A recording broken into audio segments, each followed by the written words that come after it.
Canelo absolutely rips Oscar De La Hoya at the Canelo versus Munguia press conference. And Knuckleheads, I wanted to react to this exchange during the press conference with you guys because as someone who's multilingual and speaks and understands Spanish, this was crazy to me. I mean, even if you don't know full Spanish and you kind of understand what was said here in this exchange, it's pretty wild, man. And I don't think there could have been a better lead up to this fight, because Munguia is very, well-mannered and calm and respectful, but man, there is a lot of heat. There is absolutely incendiary heat between Oscar De La Hoya and Canelo. And so let's just kind of go through this and see what happened here, and we'll discuss it with each other, right? So De La Hoya gets up there to start his speech, his monologue, and here it goes.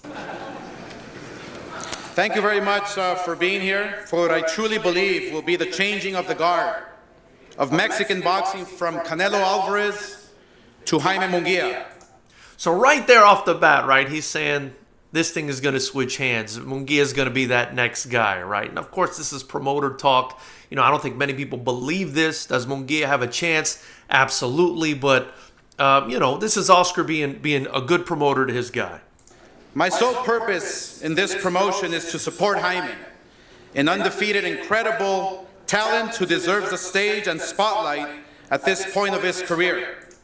See, now that I think that preface there, that his sole purpose is to, highlight Jaime, is total bullshit.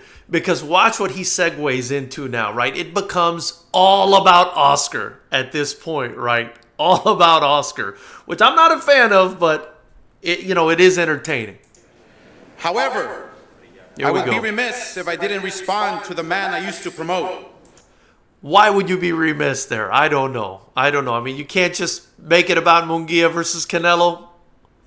He seems to have trouble remembering who helped him become a true global star. To be clear, I have nothing but respect for Canelo. He has nothing but respect for Canelo, but he's making this about him right now, guys. Alvarez as a fighter, his record and abilities speak for themselves. But he has spent much of the last 2 months insulting me rather than promoting this fight. So I'll make it a little bit easier for him. Yes, I have faced a lot of challenges in my life. Yes, I've been to rehab several times. Here we go. It's all about him, man. It's crazy. I've interacted with some people in the fight game like this. Yes, there were some really low points in my life, and yes, there were times that work was not my priority based on my mental health, which I had neglected for so long.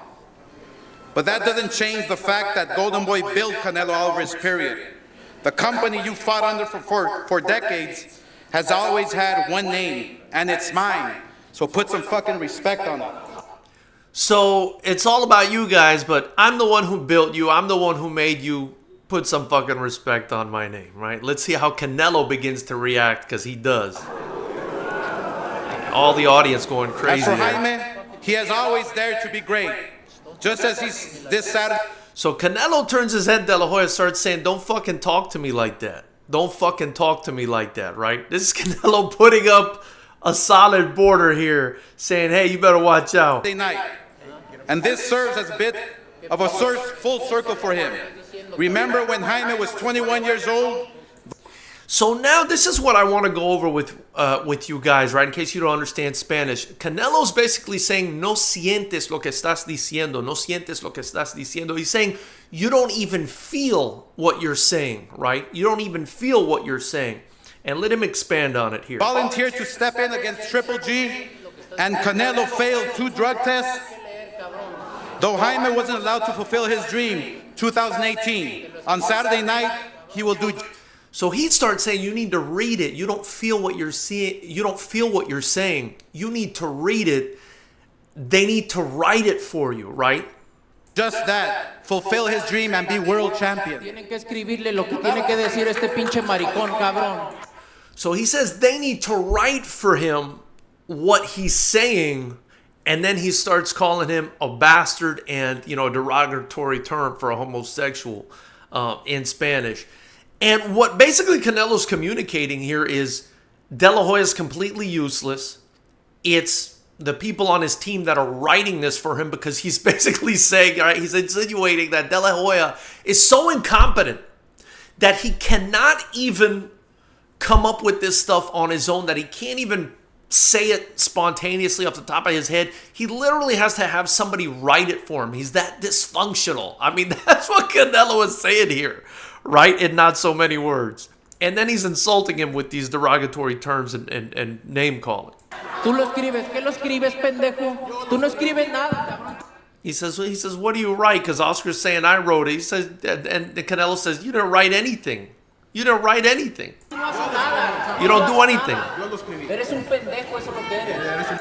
You don't do anything.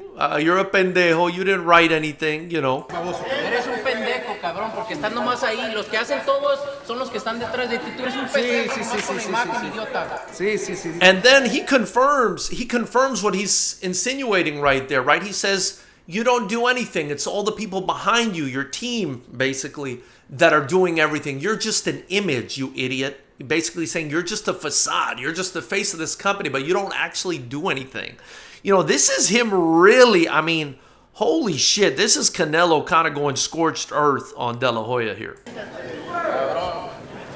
You bastard. And then Oscar tells him to sit down. By the way, shout out to Fight Hub TV. Definitely subscribe to them and follow them. This is their content, but just something I wanted to react to because I thought it was incredibly telling with regards to the relationship between Canelo and De La Hoya. And I found it to be, you know, sad, but also hilarious at the same time, right? Because, you know, De La Hoya thought that he was just going to say something and poke the bear here with Canelo, and maybe he thought he was going to get something back, or maybe he planned to get something back. Who knows?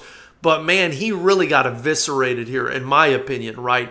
Look, my take on it is De La Hoya, you know, kind of exhibits narcissistic behavior, right? He wants to make this shit all about himself all the time, which is something I've seen, unfortunately, quite a bit in life and in the fight game when people reach these sorts of positions.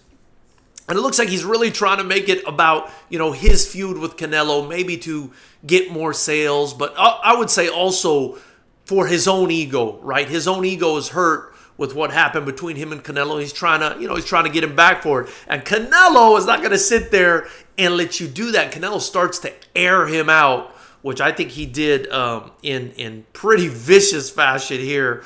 And I definitely think this is going to help sell the fight quite a bit, right? Because, you know, if Canelo loses, it's going to sting quite a bit for him with De La Hoya and him going through this. But if Canelo wins, man, he's going to get to really rub it in the face of De La Hoya, who says that Munguia is kind of the next in line. I'm sure De La Hoya wants nothing more than for Munguia to take the proverbial torch from Canelo Alvarez. But wow, this is crazy.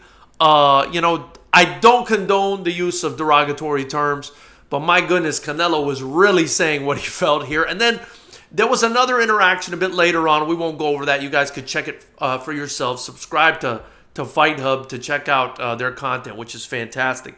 But, you know, there's a subsequent interaction where he starts saying how Oscar De La Hoya steals from his fighters and asks him if he gave Golovkin the money he owed him and this and that. So definitely check it out. But I definitely think this is going to add, I mean, this adds a huge bit of spice to this fight. Knuckleheads, tell me what you think below. If you haven't already, subscribe to the channel. Remember, FightersRep 23 and 24 coming up June 1st and June 8th. You get your tickets at FightersRep.com. Join this channel to help me to continue to build. Get your merchandise to help me to continue to build. And I look forward to hearing what you guys have to say about this. This was crazy.